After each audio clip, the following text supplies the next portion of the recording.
And it is that time, RadioNext.tv. On the Cool Groove site, you're listening to Warp and Woof Radio, Comenius Institute-sponsored program. Each week, Dr. Mark Echo, Harold H.B. Bell, slice up and chop up that wisdom and knowledge. That's the last post I put out there, Dr. Mark. Yeah, we're gonna put it in your salad today. How you doing, brother? Doing really well, man. It's going to be a great week. It's great to be back after a little vacation. You've had an adventuresome summer. Yes, sir. This has been adventurous for you, and but that's good. You had some course of study that you had to complete, and then you got the time to spend some quality time with the family this summer. Great. You can't replace that. That's right. Ma Eckel, if you're out there listening, love you, honey. She was talking to me yesterday. She said, give you a big hug. So there you go. I got it, Ma. I got it mentally. I ain't letting this big guy hug me. But anyway, Mark, we're going to have a very, very good show today.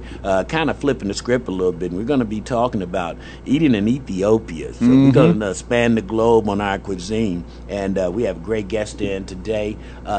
Give me his name, Mark. Yeah, Holly Habib. Yeah, Holly Habib. Yeah, this is going to be a great show. We've got somebody here who not only is a fellow traveler in Christianity, but also somebody who is directly from Ethiopia, moved here when he was a teenager. And they have a great restaurant up in Fishers. We'll be talking about that, St. Yared's, which actually goes from the a.m. to the p.m. You can go in to get coffee at 6 a.m. in the morning and then go over and get some lunch and dinner later on during the day. Holly's wife is the chef there, and she does some great things with food. We're looking forward to the Ethiopian cuisine. And, of course, as always, we're sponsored by the Comenius Institute, which is a bridge between high school and college.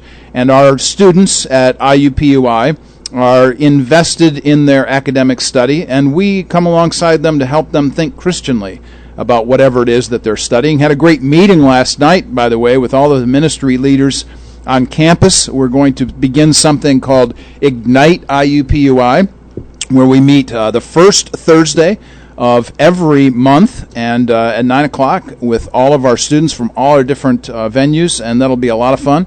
And looking forward to that. You picking my interest now. Yeah, that's you're right. Picking my interest, brother, because Jumbo Love on a Thursday morning could be down there. Well, we're the Thursday night. Sorry, Thursday night. Yeah, Thursday night, 9 p.m. So there it is. Yeah. Okay. Yeah. You almost had me there, man. I'm telling you. But no, this is going to be great. And what's so interesting is about this show today and the Ethiopian restaurant. One of my favorite shows, even though I'm a sports nut and a music lover, is Bizarre Foods with Andrew Zimmern. And so I just love the history lessons that you can learn when you watch this program. And he was talking about Ethiopian cuisine just a couple of weeks ago. So this will be very interesting. We're going to come back as we do each and every week. We have music interludes, and we're getting ready to start this show. So you stay tuned. Have somebody go out there on the internet and tell them to come in if they are interested in some Ethiopian cuisine and just really about the culture over in Ethiopia and how Christians react and do things over there. Tune us in right now. You're listening to Warp and Woof Radio on the Cool Groove site. Radio Next. RadioNext.tv on the Cool Groove site. Warp and Woof Radio. Dr. Mark Echo, Harold H.B. Bell, every Wednesday morning, 10 a.m. to 12 p.m. Eastern Standard Time, delivering some of the best wisdom and knowledge on the internet. Dr. Mark, like I say, number one, good to have you back, my friend. Thanks. And tell us a little bit about Comenius before we get into this conversation. Sure. Today. So Comenius is named after John Amos Comenius, famous Moravian pastor from the 17th century, who was committed to educational practice, and that's what we are committed to on the campus of IUPUI, helping young Christian young people with their academic pursuits, as well as helping them to think Christianly about what they're doing in academics. And again, I want to thank you again for last week for having Big Cousin. Yeah, that was a intriguing conversation that we were able to have on media. Today on our youth and on popular culture. And this is no different today, man. We're talking about eating in Ethiopia. St. Yared Ethiopian restaurant up off of, let me give you this address, because if you're out rolling around, I mean, like you said, it goes all day. 11210 Fall Creek Road. And not only could you experience some of the great St. Yared Ethiopian food, but also some of the best coffee in the world. And there you go. I tell you, man, actually Ethiopia is the number one place for coffee to That's right. A coffee producer in the world. That's right. As a matter of fact, people don't know. You didn't think I did my research. Check you out with your research. But anyway, man, we always take our conversation, and our base point and our baseline is always Proverbs. That's right. And Proverbs is the book, if you don't know, and if you're not an avid Bible reader, it is the rules and laws and the ways to pretty much live. Here, if you do these things, if you're a Christian or not, if you do these things, life's going to be better. That's right. Yep. Christian puts the cap on it. But, just really, we have to live by some rules and guidelines. So Proverbs is where we come from. So I guess the first question I would have is, since we're talking about Ethiopian eating, why is eating so important to Christians? Yeah. Well, let me give you 5 reasons. I think, first of all, we start with creation. God made us in a certain way. He made his world in a certain way. He made food. Food is good. All things are good since God has made them and created them. A second reason I would suggest this is, and some people are going to frown when I say this, but Levitical dietary laws. Leviticus is one of those lost books of the First Testament that really needs to be reinvigorated in our teaching. I'm actually going to be doing teaching on Old Testament overview at my church at Crossroads Community this coming fall, and we'll actually deal with a little bit of Leviticus and the importance of dietary laws. God actually was protecting his people by giving them certain diet. And then number 3 would be family. Eating is important for Christians because we believe in family, not simply the nuclear family, but also the family at large, the Christian family at large, and we're really interested in that. Number 4 would be our neighbors, those that are right next to us in our suburban households or just down the street in the city, our porch buddies, whatever it might be. We're committed to those kinds of relationships, and eating always brings us together. And then the 5th, I would say, would probably be the most obvious, and that is this is about the Lord's table. This is the Lord's Supper, and this is why we celebrate his death, burial, and resurrection. And HB, this is fascinating because what did Jesus leave us with to consider him into the future? Eating. Eating? Isn't that interesting? How about that? Well, maybe that's why the African Americans, every time something go down, whether it's a funeral, a wedding, a birthday, or whatever, man, food is the priority, and it's always there. So we right on track. So don't get upset with yourself. So, what principles of Proverbs can be applied to eating then? Because you can go deep on this. Oh man, my word! You can find some proverb on anything. Absolutely. So think about this. This is Proverbs 15:17. Says, "Better is a dinner of herbs where love is, than a fattened ox and hatred with it." Oh my word. So it's better not to have, the point is, better not to have much with love than to have a lot with a lot of strife and hatred going on in the house. This is very similar to later on in the same proverb where we find out the same kind of concept that's coming from the greedy and the unjust gain. All of those kinds of things are important to us. And then listen to this one, Proverbs 17:1. "Better is a dry morsel with quiet than a house full of feasting with strife." You know, if you've grown up in a house where people are yelling and screaming at each other, and maybe you've got hand over fist all that you ever wanted in life, how much better would it be to not have much, but have quiet, live a quiet life? And then, of course, we could go toward the end of the book of Proverbs, 23 and 25. I won't read these, but one of the statements there has to do with, "Be wary of the rich person who brings you a sumptuous feast, but who wants to just get something from you." Look out for that person. Ooh, sounds like bribery, usury, and everything else in that phrase there. That's right. And Proverbs is interesting. Before we go to this last question, and it's that it's almost like being cursed out in like some good old wisdom text is what it is. I mean, really, because it's telling you straight to the point. This is what you need to do. That's right. And if not, here's some consequences. You got choices, but if you want the good choice, that's why it starts with better than. If you want the better, then you go in this direction. And it's interesting, if you do read a lot of text and you read a lot of Bible in Scripture, you do see many times how the diet is directly reflected to the mindset or the body or some of the things that we are supposed to do in principle. That's right. So, we have to be aware of this as well. That's right. Nothing goes unnoticed. So why should the topic matter for some Christians out here if we're talking about eating? Yeah, so I'll give you another 5 ideas here. The first one would be hospitality.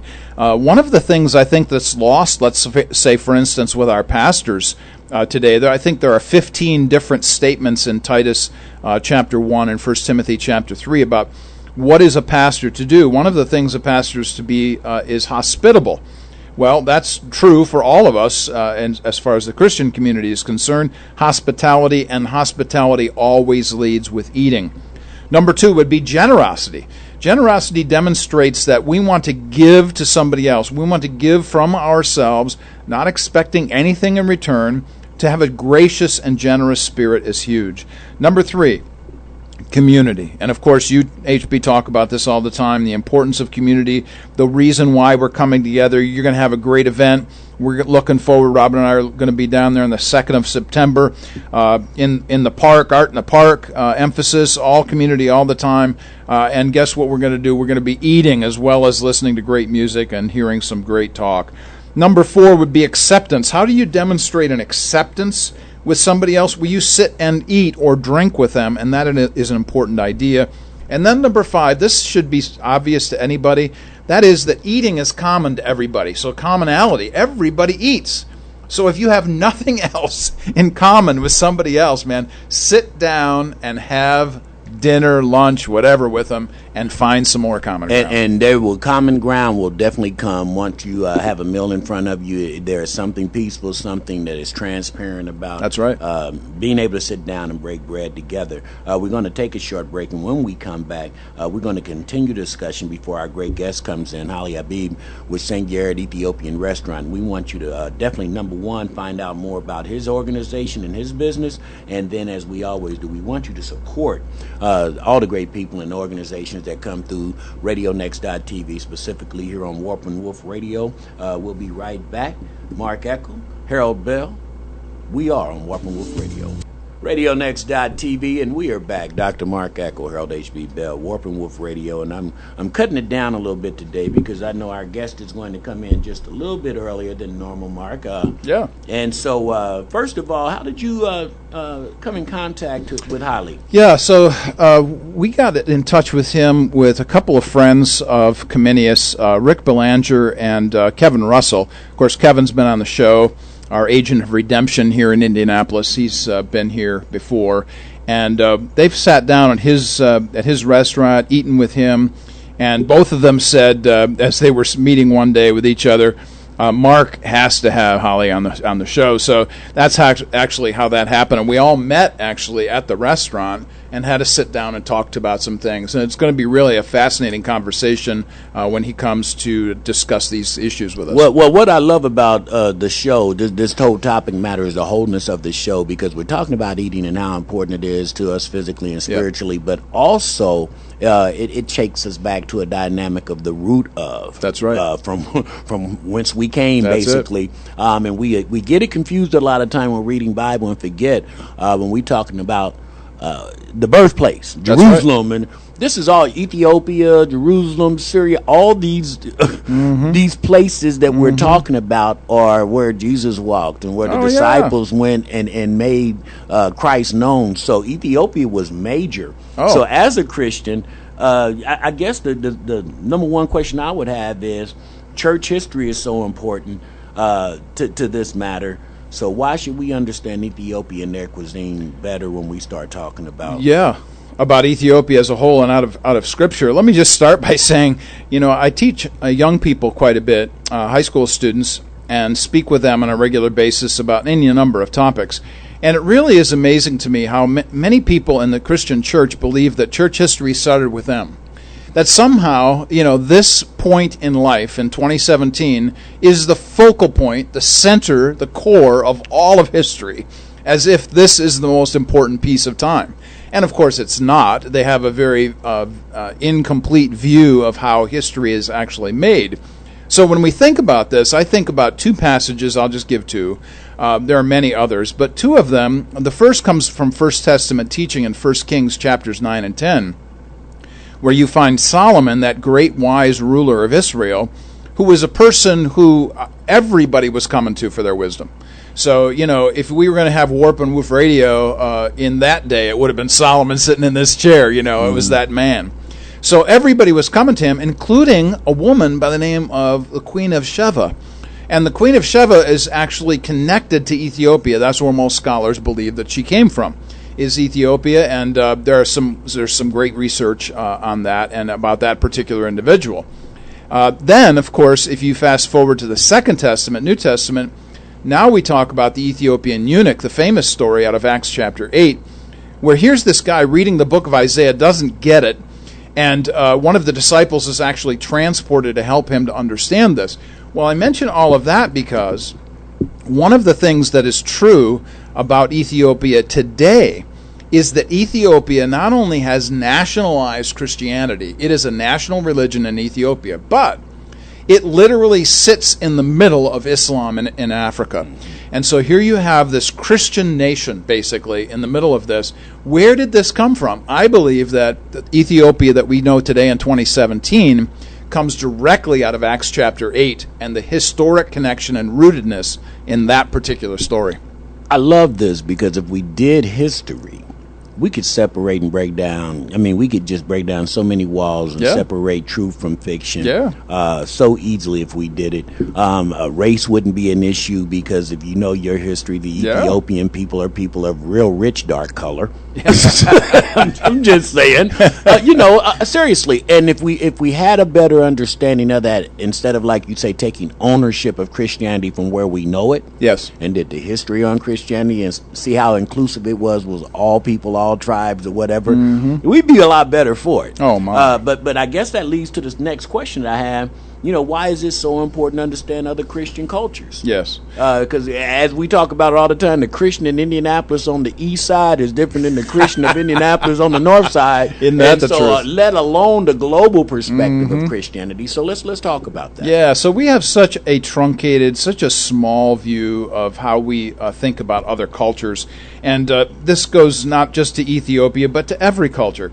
So just to give you a sense of this, I'm going to go to my website, which is warpandwoof.org. That's warpandwoof.org. And there you will find, if you want to plug this into my search line, just type in the word interpretation. And I'm reading from this, actually, my piece on interpretation. And when it comes to cultures and how do we interact with other people that are different from us, that maybe not only not agree with us, but they are people that come from a different place than we do. I give 5 basic concepts here, some of which I've actually mentioned earlier in the program. The first one is to learn languages. That means you have to learn how other people communicate, how you get along with folks. If I know that somebody likes something or doesn't like something, then I either give that to them or stay away from it. Number 2, be neighborly. Just cross the street, cross the lawn, cross something, and take a pie, man. Robin and I used to take pies to our neighbors to become neighborly. Number 3, ask questions. You don't build walls with people, you build bridges. So ask questions, that's the best way in. Number 4, check your biases. Everybody's biased, everybody's prejudiced. In one way or another, we all have our problems with this. And so what we need to do is, like I said, cross the street, find out what other people are like, check your mindset at the door and listen to somebody else's. And finally, we talked about this already, find common ground. And common ground can be made in lots of different ways, man. Doesn't really matter, but whatever it is, we're finding how we're going to communicate with other people. And this is pretty much a model that you're using right now as we try to bridge the gap between not only the Christians in the community, but the racial concept in this community. And you're going out and you speak it. You're a man of what you talk about. And it's easy to sit up in Noblesville and say, hey, we need to. No, I'm serious. Yeah. It's easy to sit up there and say what we need to do versus I'm going down here on 22nd and College and have some lunch at the country kitchen and break bread with my fellow Christians who might be of a different culture. And that's what we have to do. We have to get out and understand one another. The only way to do that is spend time with people. You can't read about it. We talk about this all the time. Yeah. You can sit up and do all the analytics and all the research you want, but until you go smack dab in the middle of. Somebody was asking me about this the other day, actually. HB, it was interesting that when they approached me about what am I doing about racial reconciliation in the community, among many things that I mentioned was the fact that 2 out of 3 people that we've had on our program are black. Yeah. African American, African descent, But my point in doing this is very intentional, and that is the unity of the Christian church in Indianapolis. Absolutely. And if you were a politician, you probably get elected because you had just as many women. No, I'm dead serious. Yeah. But that, to me, just in observing, that's important. It is. Because we haven't shied away from anyone to come through here and discuss what it is they do or who they are. Last question in this segment, Mark. How does our discussion today intersect with our culture's view of eating in Ethiopia? Yeah, this is a very important issue. I think always what we need to be doing is we need to be examining how does the Christian view of things connect with the cultural view of things, or sometimes, quite frankly, it's diametrically opposed. And so what I find constantly in the culture in which all of us live, is in this American culture, is that we're so obsessed with the external manifestation of whatever it is that we're talking about. So we're really concerned with how do things look? What is the viewpoint of this? The aesthetics and the beauty. All of those things are really important and powerful. Not to shy away from that as well. That's an important idea. But for the Christian view of eating and the concept of the Christian view of life is that it comes from the inside of us. It comes internally. The focus is how our commonality and our community has changed us, and that I think is really important. I'll just read a few comments. This one from my website, Warp and Woof, Cultural Christianity, and here are some points that I made there. We should listen to viewpoints other than our own. We should speak up for those who have no voice. We should stand with those who have nowhere to stand. We should raise our prophetic voice for life, liberty, and love. And we should construct our words with clarity, care, and compassion. And that goes back to the issue of, you know what, if I know that there's a certain word or a certain phrase or a certain idea that's really going to turn my friends off in whatever community it might be, I'm going to stand clear of that. I'm going to move around that. I'm going to ask them about, hey, how do I respond to this? But I'll tell you this, HB, honestly, at the end of the day, when people ask me, how do we get along together, I said, you can never be wrong asking a question. Just shut up and ask a question, man, and let people talk to you. That's important. And don't judge before you even have a response. Yeah. I mean, because a lot of times we go in where we already have predetermined our mindset. And when we have a predetermination of mindset, it's just bad for it. What we're going to do is take another break. We're going to come back, and then our guest should be in the studio in the next few minutes. You are listening to Warp and Wolf Radio on the Cool Groove site. RadioNext.tv. We are live on the Cool Groove site. Dr. Mark Echo, Harold H.B. Bell, and we have just been joined by our special guest today, Holly Habib, the owner and proprietor of St. Yarit Ethiopian Restaurant. So we're going to find out a little bit more after we're done with this segment. Dr. Mark, that was very candid. And I was thinking when we were on break about how important and powerful food must be if the Last Supper. That's right. Was was the thing. I mean, it. so I was thinking how relevant this is, and from that last question, man, that was powerful in itself to say, okay, the last thing that I do before I leave you is let's break bread together. That's right. And so it has to have some merit. How do we get the Christian community engaged in understanding these principles, this philosophy from the motherland? How do we do this? I think we do it by inviting folks like we have in our studio right now. Holly, we're so glad that you're here today. Thank you so much for joining us. Oh, thank you very much, and I really appreciate it that you invited me. And I also appreciate what you guys do. Oh, thanks so much. We always ask our friends and the folks that come and spend some time with us to give us a little bit of background about yourself, your family, vocational pursuits, how your Christian beliefs have formed your view about life and everything. You can take that in so many different directions, but let's spend the first 10 or 12 minutes just talking a little bit about you and your background. Sure. I am an Ethiopian American, and I have been in the United States since 1973. I came, I was in 9th grade, and I was very, very lucky to have run into an American couple when I was in the 5th grade in my hometown. And as I was heading home, I saw them visiting the great obelisks in Aksum, which is my hometown. Aksum is really where Ethiopia started also. It is the beginning of all Ethiopian civilization, and there are a lot of historical places there. Lots of tourists from all over the world come. And there were an American couple. I actually thought all Caucasians were Americans, so I assumed they were Americans. And when one of them said hi to me, I said, "Take me to America." And 3 years later, an invitation came, and they brought me to the United States and enrolled me at a Quaker school in Baltimore, Maryland. And I came to go to school for education. At least that was my initial mission. But now I have a lot of questions whether my coming here to the United States is just for school.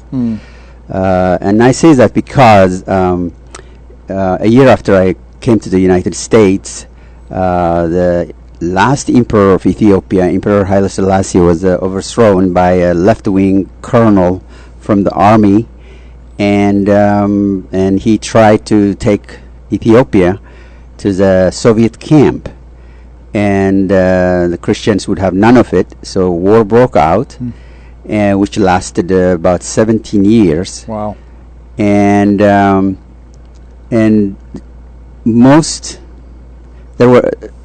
there were 8 classes of 8th grades when I was in Aksum, and during the war, most of my classmates perished.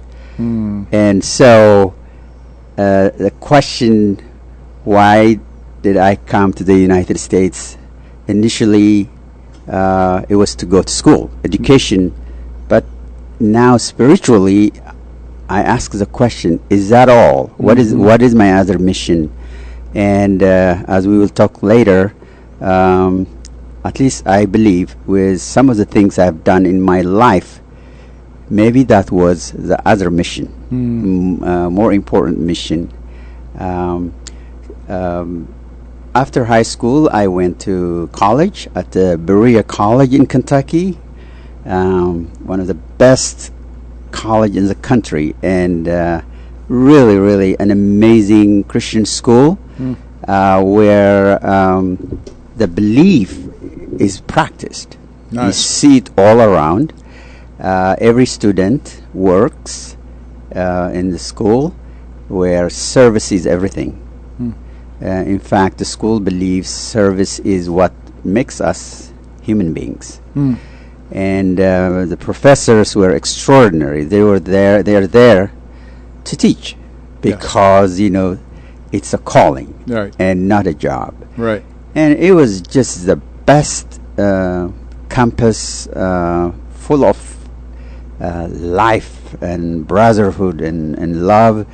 And it was just, learning was just exciting. So much so, I actually finished college in 3 years. Oh, so look at you! It was not school was not a burden, but it was learning.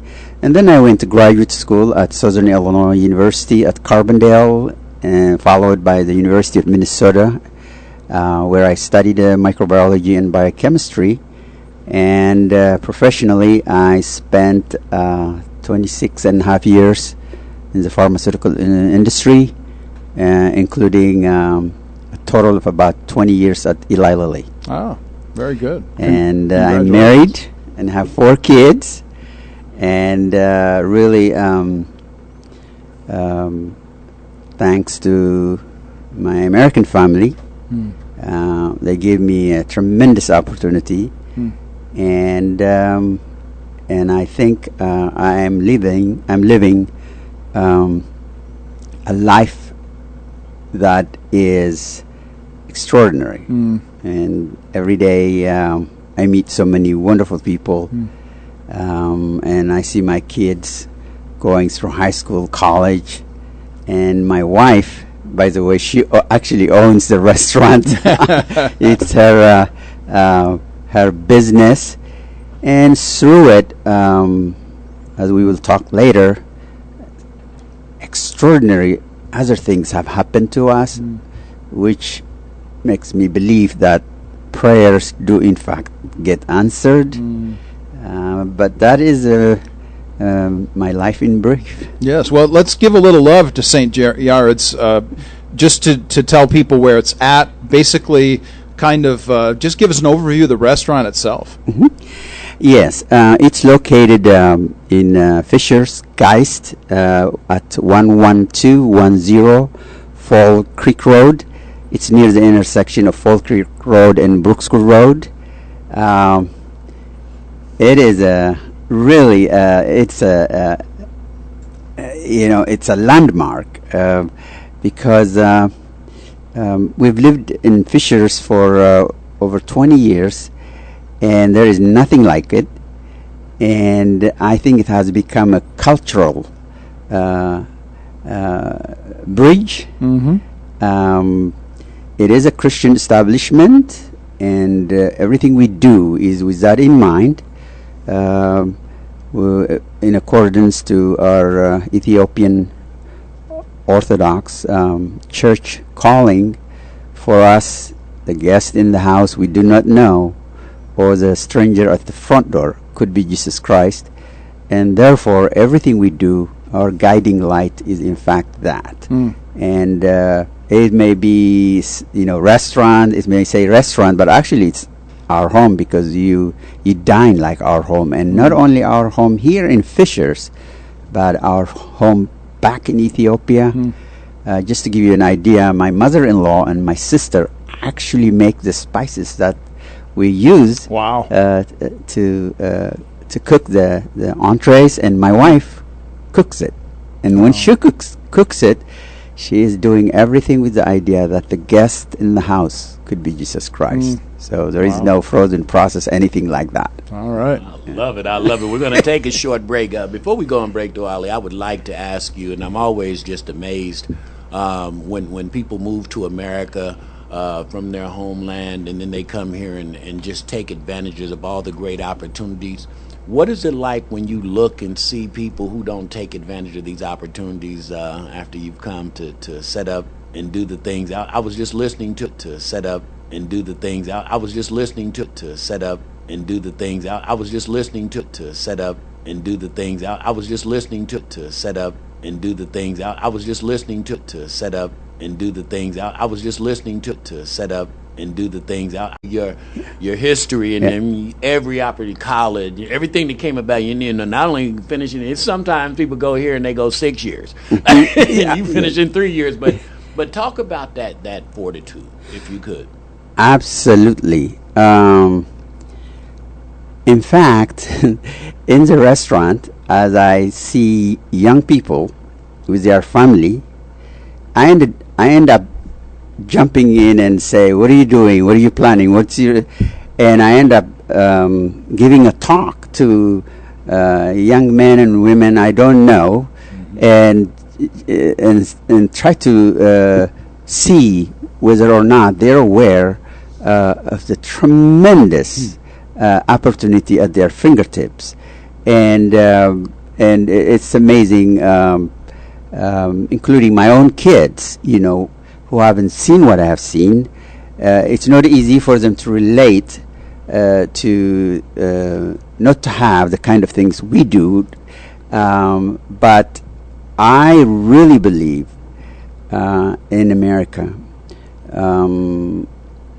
especially young people with parents, with a house, with a warm place, food, whatever they need, love, to settle for anything less than their ultimate dream is really, really, it's really very hard for me to accept. And I try to share with them my own experience. I left my father, my mother, 8 of my siblings, my hometown, my classmates, everything, at 14, to go to school.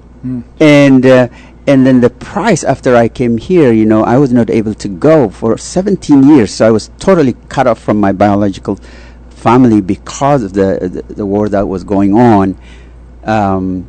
And I try to also relate to the young people that, the opportunity at their fingertips, and how probably 99.9% of the world young people would do anything to get that.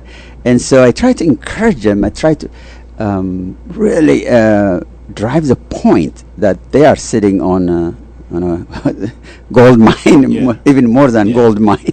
Well, there's something to be said about the struggle. The price of the struggle is the fortitude of making you move. And sometimes I think that we've done a little bit too much spoiling, and people just don't understand the blessing that we have here. We're talking to Ali Habib, proprietor at St. Yard's Ethiopian restaurant, Dr. Mark Eckel. We'll be back in just a short moment. Great story here. We are back. RadioNext.tv at the Cool Groove site. This is Warp and Woof Radio. You hear us every Wednesday from 10 until noon. And each Wednesday we have all kinds of great guests, Christians in the community that are doing good, based on our tagline out of Titus chapter 3, 1, 8, and 14. Do good, do good, do good. Today we are blessed to have in studio with us Ali Habib, and talking about eating in Ethiopia. And not only the connection to the restaurant that he and his wife are engaged in at Fisher's, and make sure to go online to my website, to this particular website here at Cool Groove, and HB's website, but also to see all of the connections that you can find there, all the different 5-star ratings that this restaurant has. So we talked a little bit about your reason for coming to this particular country, the United States, and you talked a little bit about what it was like to come here from your home country of Ethiopia. Is there anything that you want to follow up on to tie into this particular segment, to remind people about, let's say, the good opportunities they might have here? Yes. I wanted to come to the United States. First of all, I think I'd like to mention how the whole dream started. I was in 3rd grade when an American Peace Corps, which was, I think, America's best gift to the world. Nice. I hope they continue that.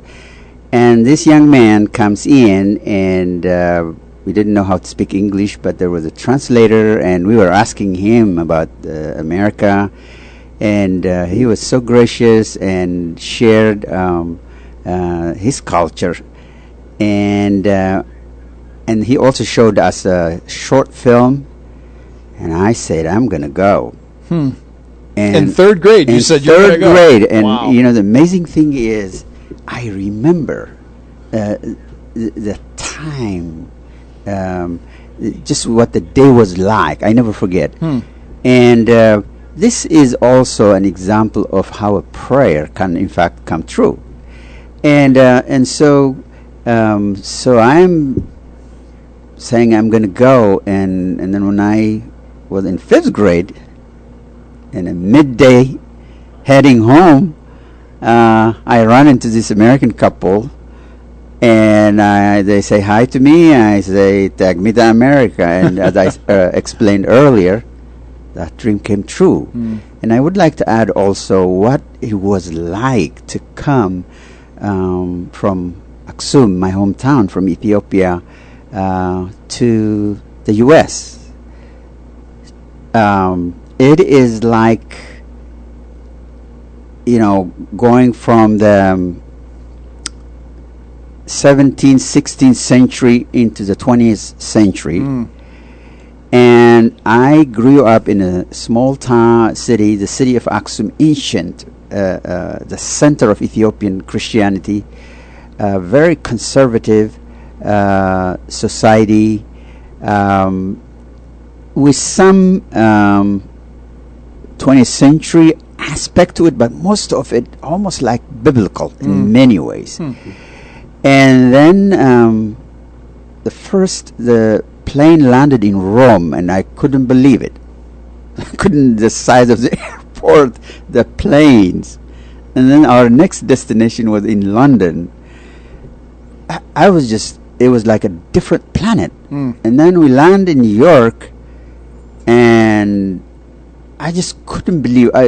So you can imagine my mind kind of exploding into a new universe. My eyes were seeing things that too complicated to comprehend.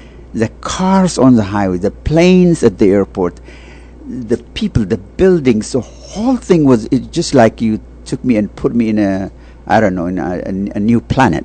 And even going, to class, the first day of class, I never forget. All these new things were so much, and on top of that, I couldn't speak English. My English was so poor, and I am sitting in with the native speakers who speak English, but I didn't, barely, I should say, and I couldn't understand what the teacher was saying. I couldn't breathe. After a while, all these new things were so much that I felt like I couldn't breathe. And I never forget this, because the first day in class, it was the pressures. 2 weeks in the United States, and I'm in a private high school, one of the best in the country, and with kids from well-to-do bankers that speak, and life seems easy, but for me, I couldn't communicate.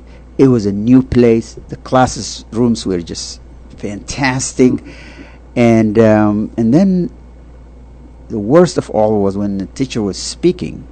I couldn't understand what he was saying. And for where I come from, the teacher is just next to your parents. When the teacher speaks, you listen. And here I am trying to listen very hard, but I couldn't understand. And then this created like a sense of am I going to fail? And it was really terror, and I couldn't breathe. And then guess what? All of a sudden, the story of Saint Yared, which every young boy in Ethiopia knows, came to mind. The story of Saint Yared, the caterpillar from which young Yared learned what the key is to success in life, which is perseverance. And just that, thinking about the story of Yared was like so resurrecting. 1 second I was in a state where I was having difficulty breathing, and a second later I was in a state of absolute freedom, I would say, just in control. All of a sudden I realized, this is about hard work, staying the course. And you talk about resurrection. I really was resurrected from that grip of anxiety, and so coming from where I did to the U.S. was a transformation from the dark ages into the 20th century. Just to give you an idea, I remember my American families calling and saying to me, not to get lost at the airport. And and I was saying, how could one get lost in the airport?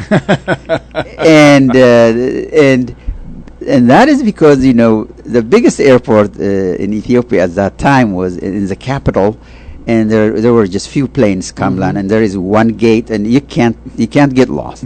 So I'm thinking, how could one get lost? Little did I know what was waiting for me in Rome, in London, in New York. I tell you, it was an amazing journey. One of the things that we talked about in the first segment of our show, first half hour thereabouts, was this connection between cultures. And that's what you're describing for us, is your own personal experience in cross-cultural connections with a brand new place. Yeah. And you're not even talking about just language. You're talking about a culture. You're talking about a mindset. You're talking about geography. Absolutely. You're talking about and history. So you had a certain history, Yeah. but you're moving into a place that had a whole nother history. Totally new. For example, I remember in the first couple of weeks of school, I couldn't understand and accept how the students were behaving. When the teacher walks in, they didn't get up. And I remember, I think the first class, I learned to get up, and then I look around and nobody did.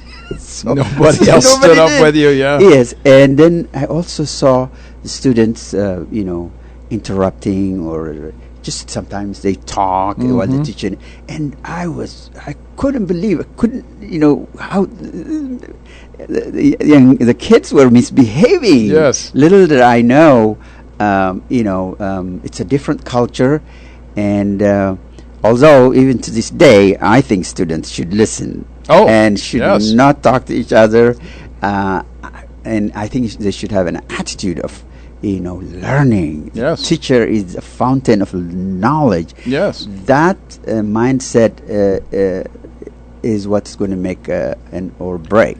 I want you to come and talk to some of my classes about you stand up when Dr. Eckel comes into the room, because that would... That's right.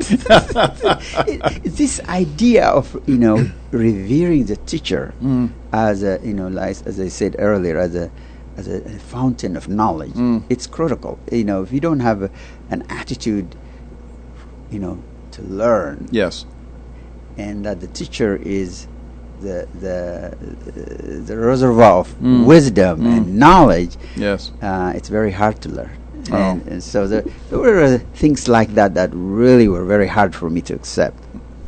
You said when we talked at the restaurant, when we met and talked about this particular radio show and you coming over, we talked about at your restaurant that you try to live what you believe.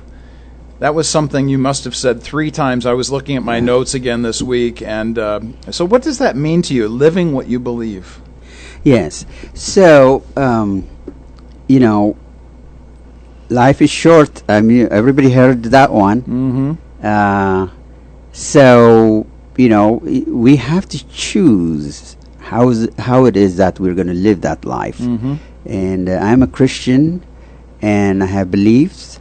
And to me, just believing and not practicing it is not really living the faith. Right. So, and it's not just practicing it, but practicing means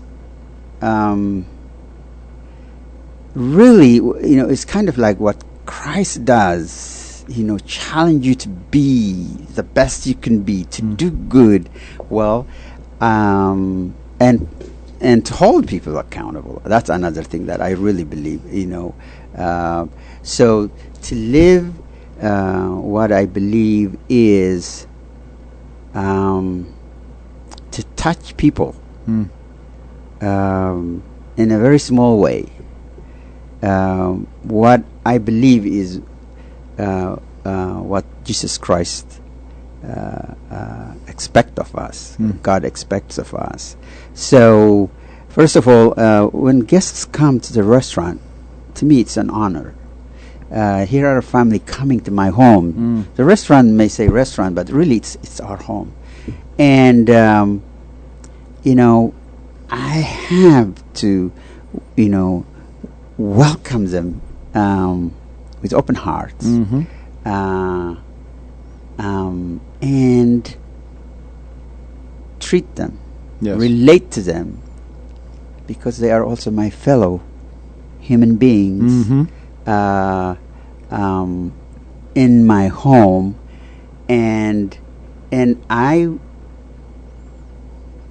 want live what I believe by doing the kind of things Christ would expect me to do, and that is to welcome them with open arms, to serve them, to comfort them. And there are some that come since we opened the restaurant. There are people with, challenges in life, and I want to do everything I can to hold their hand. Yes. And I also believe, in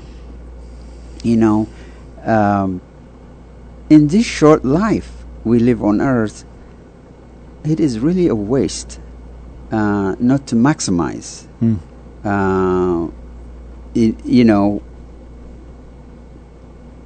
Our living by doing things that make this world a little better.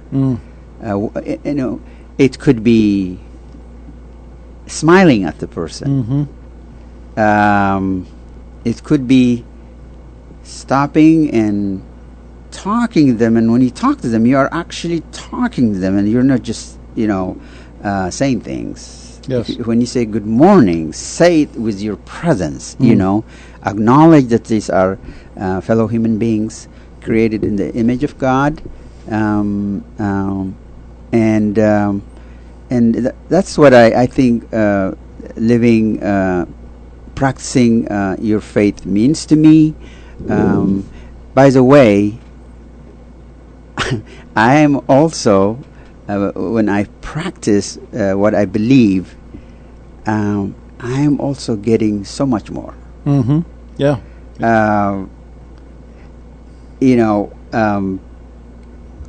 I have now, I don't know, thousands of, not acquaintances, but friends. Friends, yes. I mean, when they come to the restaurant, we hug.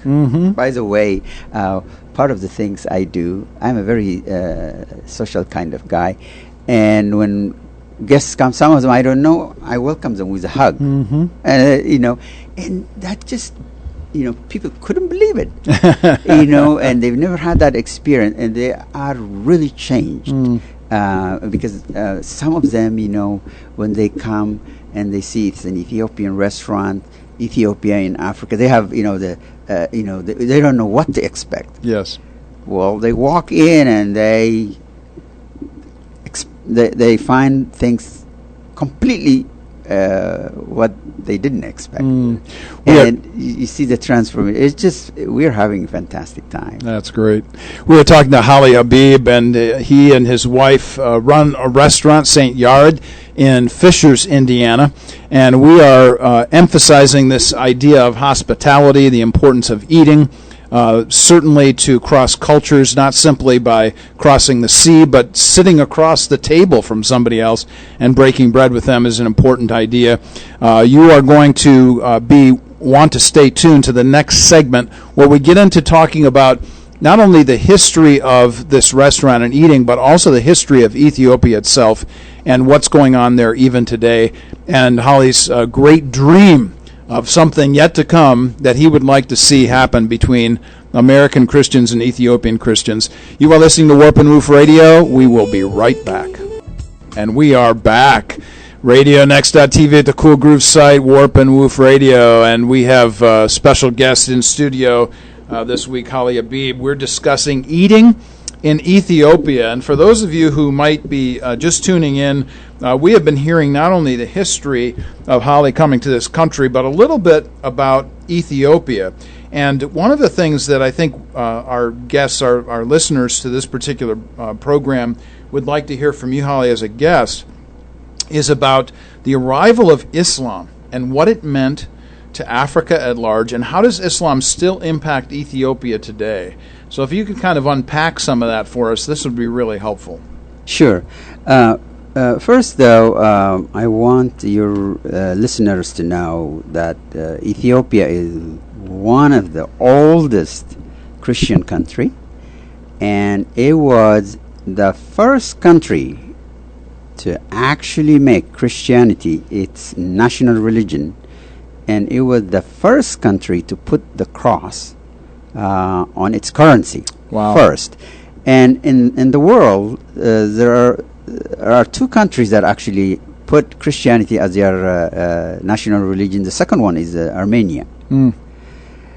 So Christianity is deep, and the other interesting thing is Ethiopia was never colonized. So for Christians who would like to see what Christianity was like, hundreds and hundreds of years ago, there are spectacular places in Ethiopia, extraordinary monasteries, the rock church.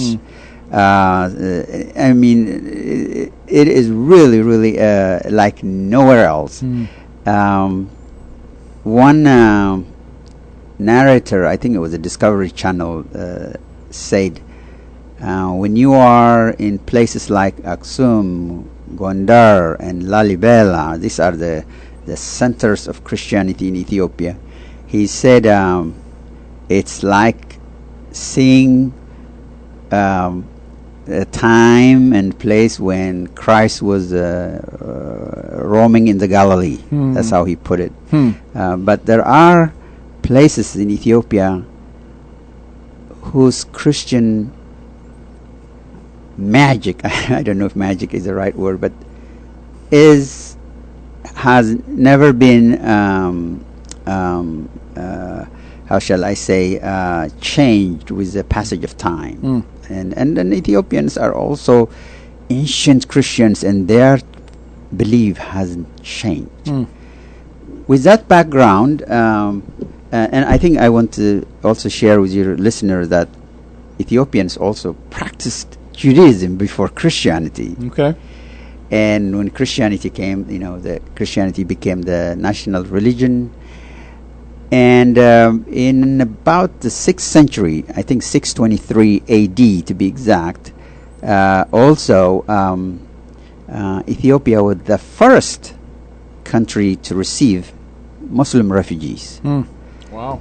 In the 6th century, the Prophet Muhammad and his followers were being persecuted by the tribe called the Quraysh in Saudi Arabia. And Prophet Muhammad advised his followers, and I would quote, to go to the land of peace and justice, where the king gives religious freedom. And the land of peace and justice he was referring to was the Ethiopia, and the king was a Christian king named King Caleb. And so his followers, some of them came to Ethiopia, and specifically to my hometown, the city of Aksum. And I hope in other program we will talk about the kingdom of Aksum. It was one of the ancient times, great civilization, one of the 4 great civilizations of the ancient times. So they came to Aksum, and the king, the Christian king, welcomed them with open arms, fed them, protected them. Even when the Quraysh tribe in Saudi Arabia tried to bribe the king to send them back, he refused. Wow. He refused, and when the refugees then later asked the king if they could worship their religion, the king said, yes, you can, so long as you follow our laws. So not only was Ethiopia the first to receive Muslim refugees, and also it's referred to as the first hijrah. Hijrah is the migration of Muslims to Medina and to Mecca.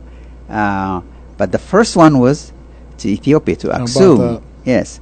And not only that, but the first legal practice of Islam was done in the city of Aksum of Ethiopia, and it was the Christian king, King Caleb, who granted that legal status. Now, before you continue on this vein, I just want to say to everybody again, did y'all hear that?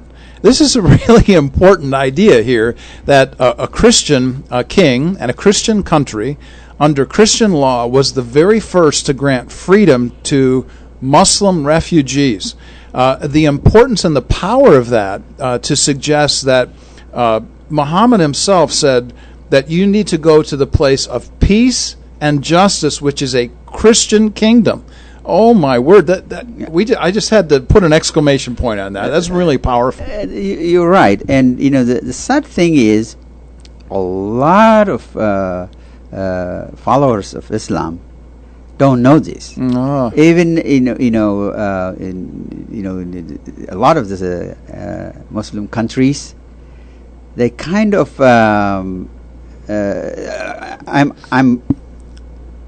I can't be 100%, but many, even when they come to our restaurant and I share this, they are just taken aback. But some of them say, yes, we remember this. And I just also want to mention a couple months ago, there was an imam out of Germany who gave an interview and told the followers that it was a Christian king, not only who granted legal status and protection for Muslims, but also saved it. And so the Muslims who know, they know this, but a lot of the population they don't know. And as to why there are leadership in the Muslim world, kings and some of them dictators and so on. They may say Islam, we are Muslims, but they don't really teach the population some of these historical facts.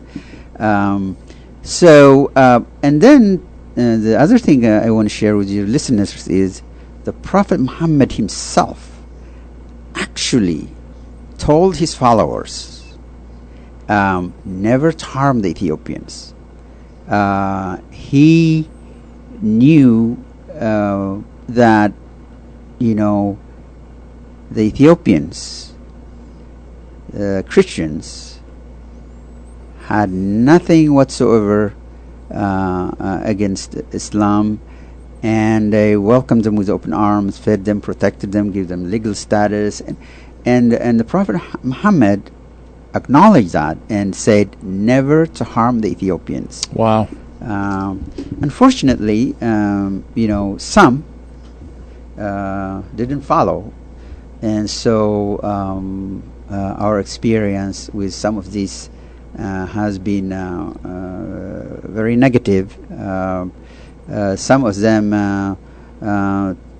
say that Ethiopia is a Christian island in an Arab sea, something like that, and they want to Islamize Ethiopia, and especially nowadays, with the Saudis and the Egyptians, and always funneling money and saboteurs to Ethiopia, and Ethiopia has experienced quite a bit of damage, and some say those who did not follow what the Prophet Muhammad had said have actually caused so much harm for Ethiopia, and that Ethiopian economy and civilization was actually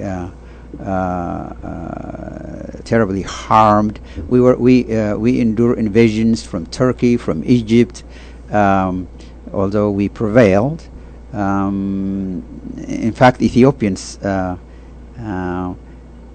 really fierce warriors. And so they not only prevail against the Turks, the Egyptians, we prevail against the Italians, against the Soviets, and the Ethiopian Orthodox Church, all the patriarch has to say is they are coming to desecrate your church, and Ethiopians will fight. They'll rise up to defend it. Yeah. Yes. And I also want to give credit that our Muslim brothers in Ethiopia get along with their Christian brothers, and I think the kind of animosity we see in the rest of the world, it never was. The two religions existed in a very harmonious way. It's only those from external powers that have been the problem and continues to be the problem. It seems that Ethiopia could stand as a model for not only how to get along with each other, but perhaps how nation states could get along with each other. Absolutely. I mean, the Christian King Caleb, he was, when he welcomed our Muslim brothers and sisters, he was living his Christian calling. You welcome refugees. You give love, you protect, you do what you can. And I think, I have no doubt, Muslims in Ethiopia will do the same. I really do. I grew up, with families that are in the Islamic faith, and went to school with some of my best friends, and we never really had any kind of religious-based intolerance. But later on, though, especially at the some of the states like Saudi Arabia became so rich, and they want to expand their brand of Islam, and they were funding all kinds of terrorism, and they try to create infighting, even in some of Ethiopian Muslim population, to kind of radicalize them, but they haven't succeeded. They haven't succeeded so far. We go back to the concept or the model that could come out of Ethiopia. I think that's a very powerful idea, and one that I'll be promoting certainly. I wanted to get back to another question, though, since we're talking about eating in Ethiopia. Let me ask you about your philosophy of angels, because, quite frankly, if you walk into St. Yared's and you begin to read about this, or even go online and begin to read about this, you are not going to see many restaurants that promote angelic presence. So tell us about your philosophy of angels and how that impacts your restaurant. Absolutely. And it's the Ethiopian Orthodox Church has its own teachings, and one of which is we believe dining is a time for religious journey and discovery. We believe food is so sacred that when the food comes, and you should see it, or in Christian Ethiopia, there is religious pageantry. You do the wife, the children, the husband are engaged. So let me just interrupt and ask again. You just said that the food is sacred? Absolutely. Oh my. Absolutely. So sacred that, in fact, if there was, let's say, a party, young people or anybody dancing, and all of a sudden food is coming, and it would come in a container called the mosob, and the mosob is dressed in a very spiritual, beautiful color cloth, and the person bringing it is dressed like a deacon, and the minute that walks into the room, now music will go silent, and people will take their seat. Wow. This is the traditional Ethiopian, because we believe not only when we prepare food, it is with the idea that the guest in the house could be Jesus Christ. It strikes me that you said earlier that when the teacher walks in, you stand up, but when the food comes in, you sit down. That's really right. cool. That's right. That's interesting. Maybe we should stand up. That's right. But I think it's I wonder why that is. But we sit, and then we also never talk loud. It's almost like you are at the church. And so not only it's prepared with the idea of the guest, or even within the family, that it's a time for a religious journey and discovery, But we believe food as sacred. When it comes, we believe it comes guarded by angels. There are angels around. And so when Christian Ethiopians dine, we believe we not only we are in the company of angels, but in the presence of God. This is a fascinating idea. I interject here to say that my son Tyler and I have been talking about angelic presence, and how even when his dog was living with us in our house, the dog would often look up at the ceiling, and we've talked about this. Does the dog see an angelic presence, an angelic host, even within a home? That's right. This is fascinating idea. So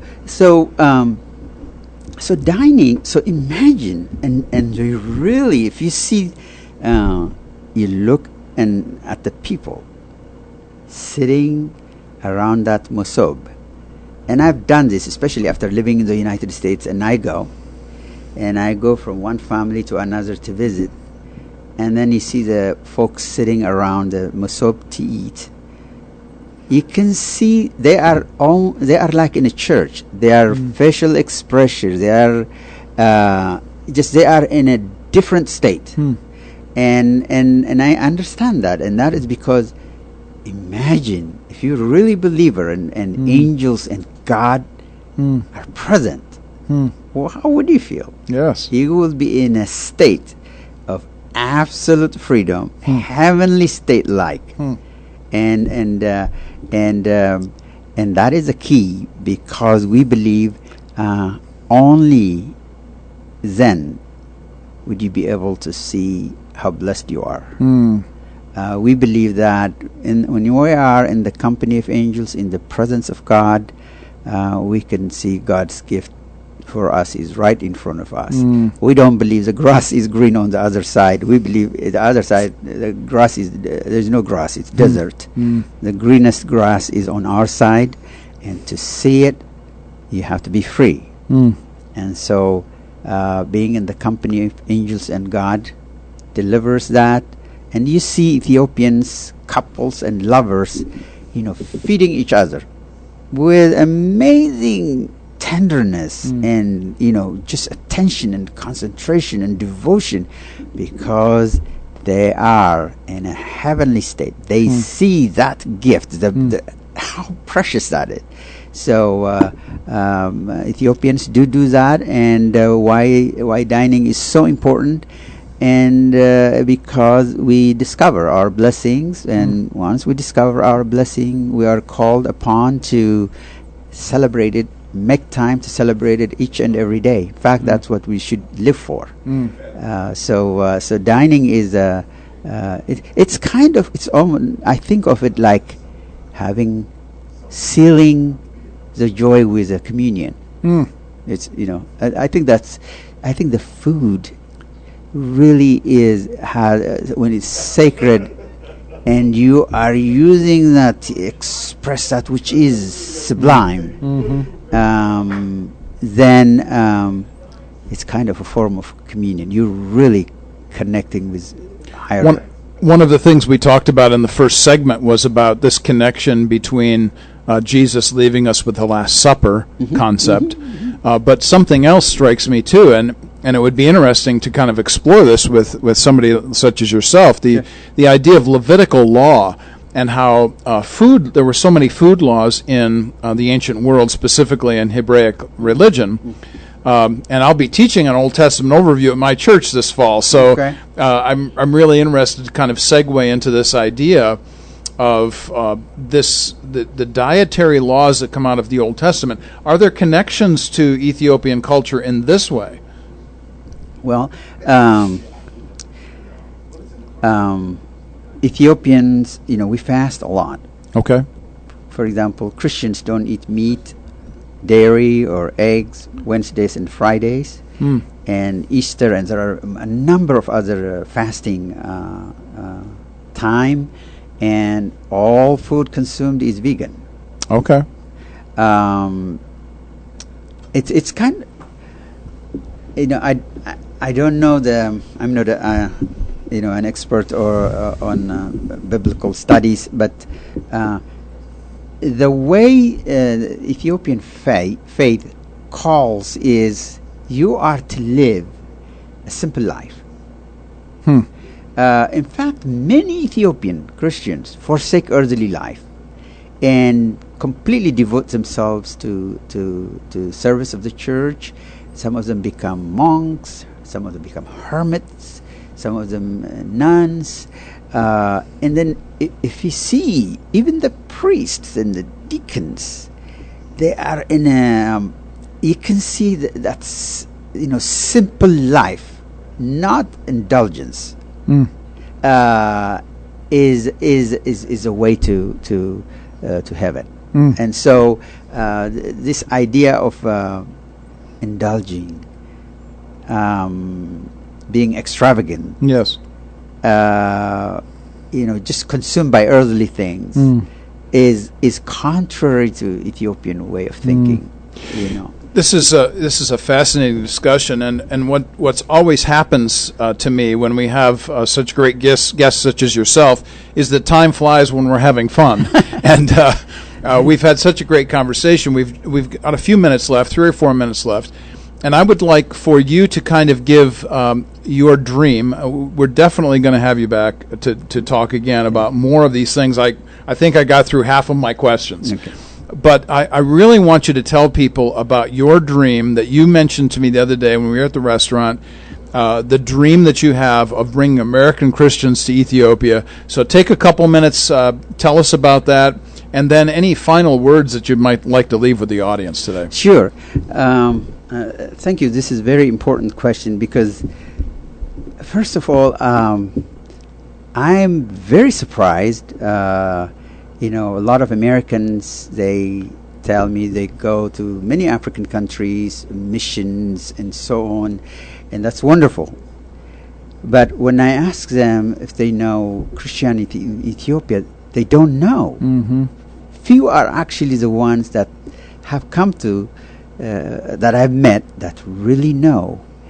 And I don't know what happened, but, Ethiopia is really the reservoir, the museum, and the journey, the experience of Christianity, and unchanged because we were never colonized. So it's really it's in its original state, and so a lot of, I think, the Ethiopian church, I do not believe is getting the kind of support it needs, to make sure that the world heritage that the church has preserved at a great cost is being it can be taken care of. So, I have a dream. I early retired, and now I'm helping my wife, and I'm writing a book. But in the next few years, what I want to do is have a nonprofit organization that actually would try to preserve the church books, and there's so many artifacts that are hundreds of years old in all these monasteries. Some of the scriptures written on books that are made from goatskin, the page bound beautifully. The technology would blow you away, and I want to make sure those are preserved. Some of the great rock churches in my home state, there are over 200 rock churches.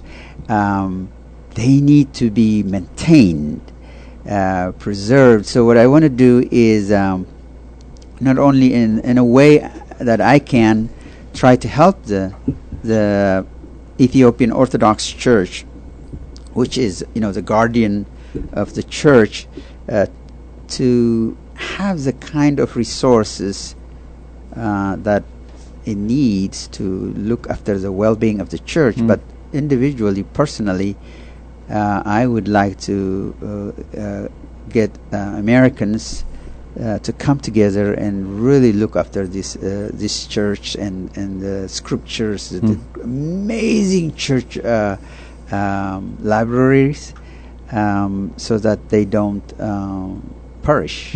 Like to microfiche them to the extent that I can. It would be wonderful if we can come up with ways to actually build sanctuaries for them, so that they don't get old and disappear. The preservation emphasis is... That's the word I was looking for. Yeah. That is what I hope. And just like you having me on your radio, get Americans to know, to read, go on the internet, read about Christianity and all Islam and Judaism in Ethiopia, and read about the kingdom of Aksum, the civilization of Aksum, how it built this extraordinary obelisks. These are 69 feet tall, 500-ton, single-piece solid granite. And you can see the power of faith. It could move mountains and move obelisks as well. Create obelisks, create rock church. Extraordinary. These are fantastic ideas, and we have to have you back again because, as I said, I didn't get to half of my questions, and we have to talk about your book. I didn't even talk about the book. So, Holly, thank you so much for being here today with us. We're really grateful for your voice here today in the community. Thank you so much. You are so welcome, and congratulations for the work that you're doing. I think we need people like you and others to constantly try to bring the best in us so that we can have make the world a better place. Yes. Yeah, there you go. Way Christ would want us to. Thank you so much. We actually here do exist, Titus chapter 3, to do good. I'm grateful again for my brother and my board member, H.B. Bell, who's sitting right here. Thankful so much for him and for his good work in the community. Don't want to forget that on September 2nd, we're going to have Art in the Park. We're going to have some great music down there, some great food, be talking about the issues of psychology. You won't want to miss that. Continue to follow us on Facebook. Follow Harold H.B. Bell as well, and you'll get all of these announcements, but especially RadioNext.tv at the Cool Groove site. And, of course, that's where you hear us every Wednesday, Warp and Woof Radio. We come to you at 10 till noon every week, and we are grateful to do so. Looking forward to next week, but until then, we will see you.